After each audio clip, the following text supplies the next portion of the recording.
사람들은 흔히 우리는 화성에 갈 거야 라고 아주 아무렇지 않게 말합니다. 마치 화성이 바로 옆 도시인 것처럼 좀 더 큰 여행 가방과 긴 비행이 필요한 약간 불편한 휴가지인 것처럼 말이죠.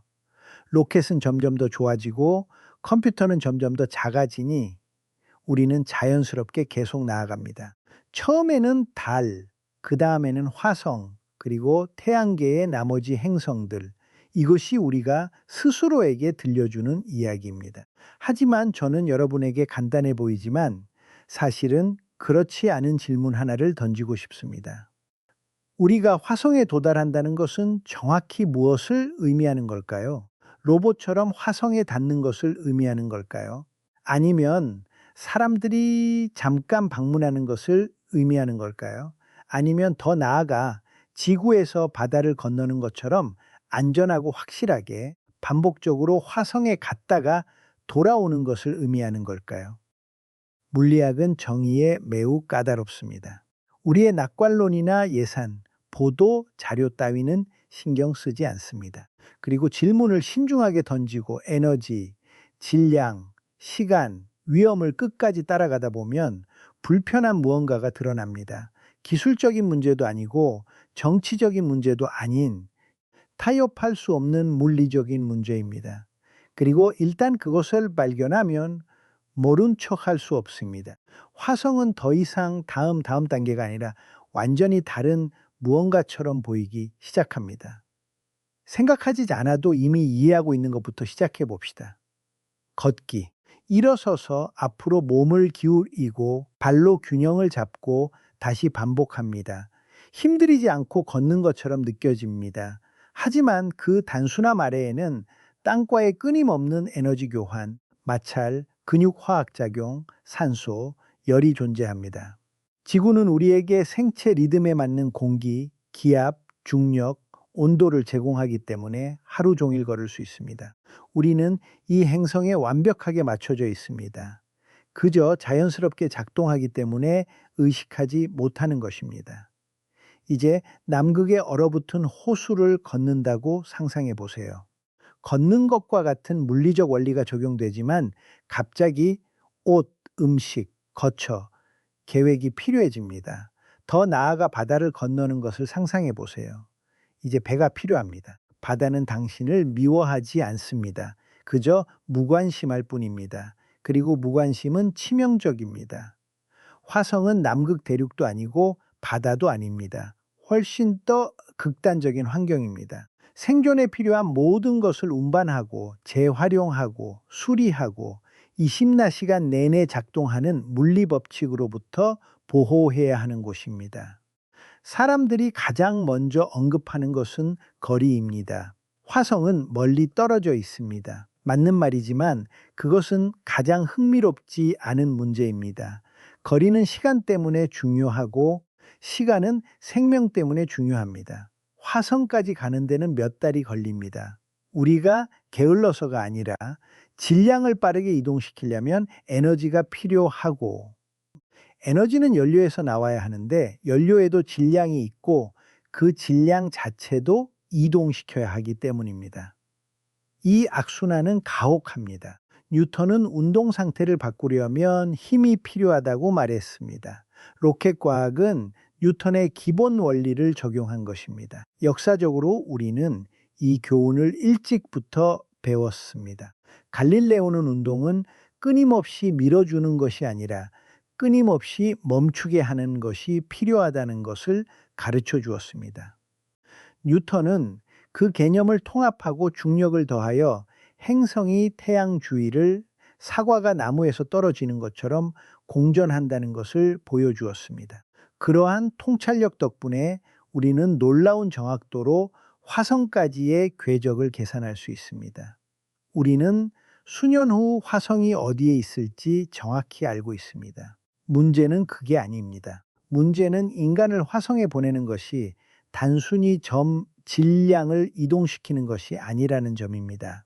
압력이 떨어지면 불안정해지고 방사선에 노출되면 변이 되고 너무 오랫동안 고립되면 제정신이 아닌 상태가 되는 연약한 화학 시스템을 이동시켜야 합니다. 에너지를 아주 쉽게 설명해 보겠습니다.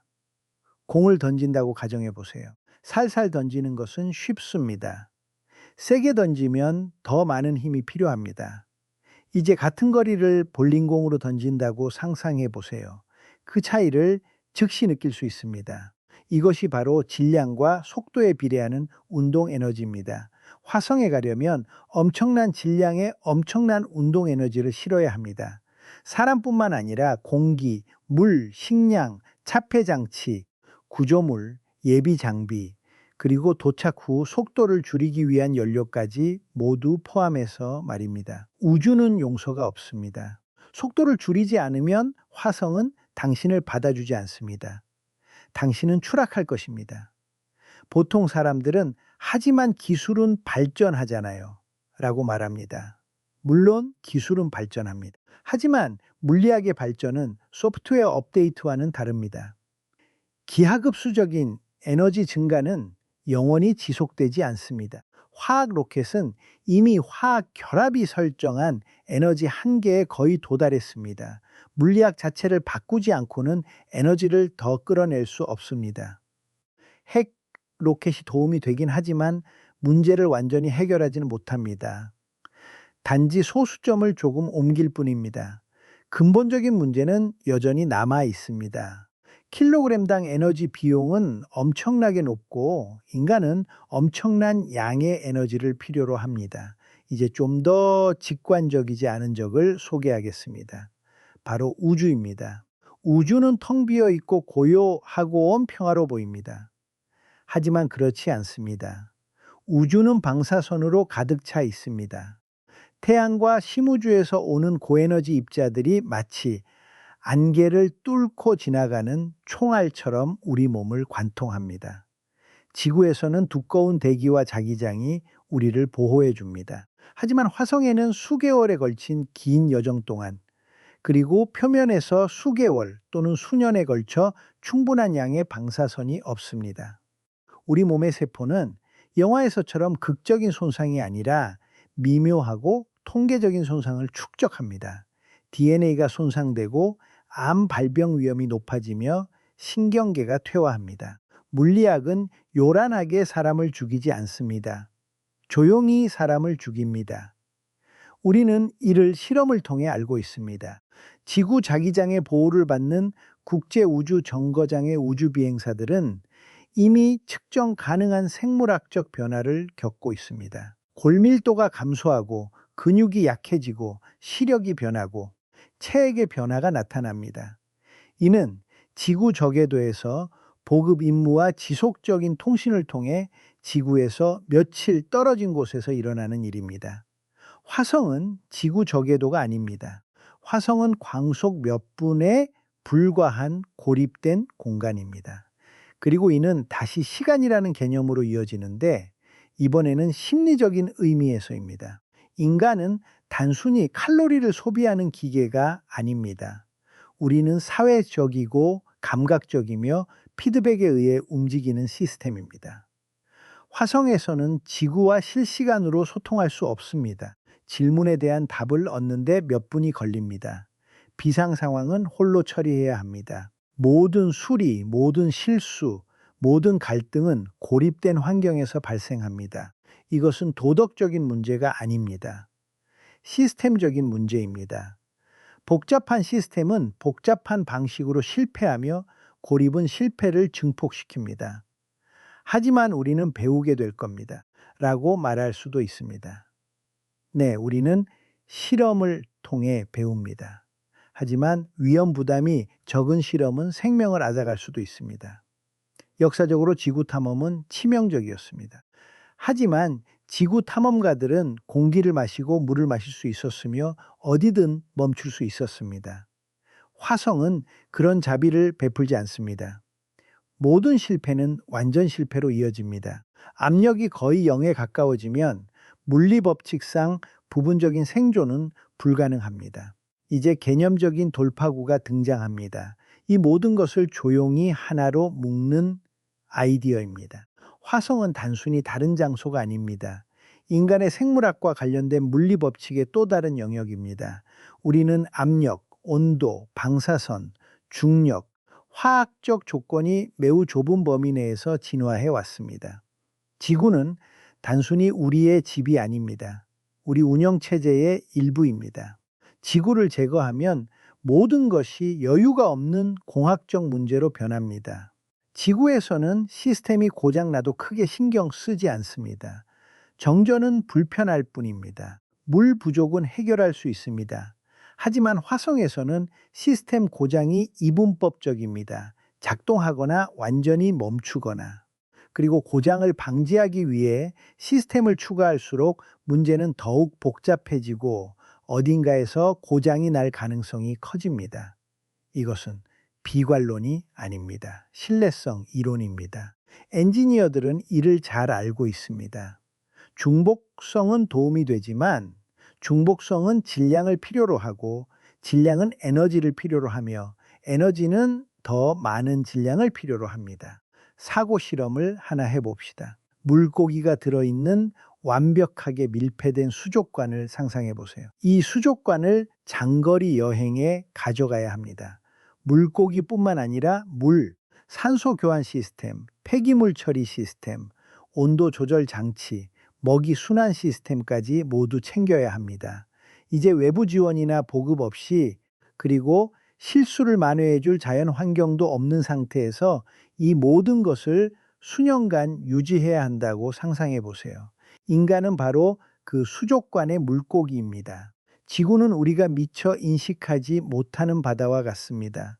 사람들은 종종 로봇 탐사를 화성 접근 가능성의 증거로 제시하지만 어떤 면에서는 맞는 말이기도 합니다. 로봇은 인간이 어려움을 겪는 환경에서도 번성합니다. 왜냐하면 로봇은 공기, 물, 수면, 정서적 안정이 필요하지 않기 때문입니다. 로봇은 방사선, 추위, 그리고 시간 지연에도 잘 견딥니다.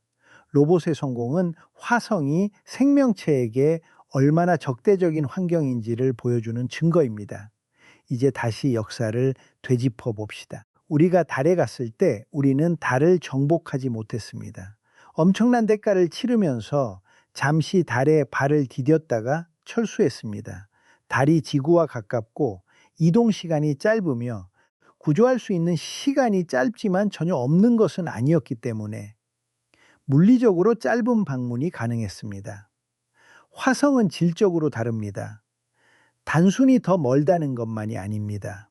근본적으로 우리와 양립할 수 없는 환경에 장기간 노출되어야 한다는 것을 의미합니다. 화성에 한 번이라도 도달할 수 있을까요? 아마도 가능할 겁니다. 하지만 모든 것이 순조롭게 진행된다면 사람을 착륙시켜 깃발을 꽂고 사진을 찍은 후 돌아올 수 있을까요? 어쩌면 가능할지도 모릅니다.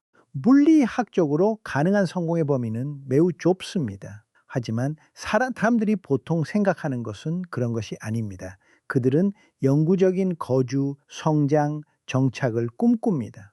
그런데 물리학은 여기서 조용히 고개를 젓습니다. 화를 내는 것이 아니라 단호하게 말입니다. 정착은 자녀를 낳는 것을 의미하고 장기적인 건강을 보장하며 인류 멸종으로 이어지는 연쇄적인 사고를 막아야 한다는 것을 의미합니다. 그리고 화성은 오류를 막아줄 안정적인 완충지대가 없습니다. 화성의 중력은 두꺼운 대기를 유지하기에는 너무 약하고 지질학적으로는 대부분 생명체가 죽어 있으며 방사선 환경은 가혹합니다. 수치를 계산해 보면 테라포밍은 단순한 프로젝트가 아닙니다. 우리가 현실적으로 감당할 수 있는 에너지보다 훨씬 더 많은 에너지를 필요로 하는 환상에 불과합니다. 그렇다면 물리학은 철학적으로 무엇을 보여줄까요?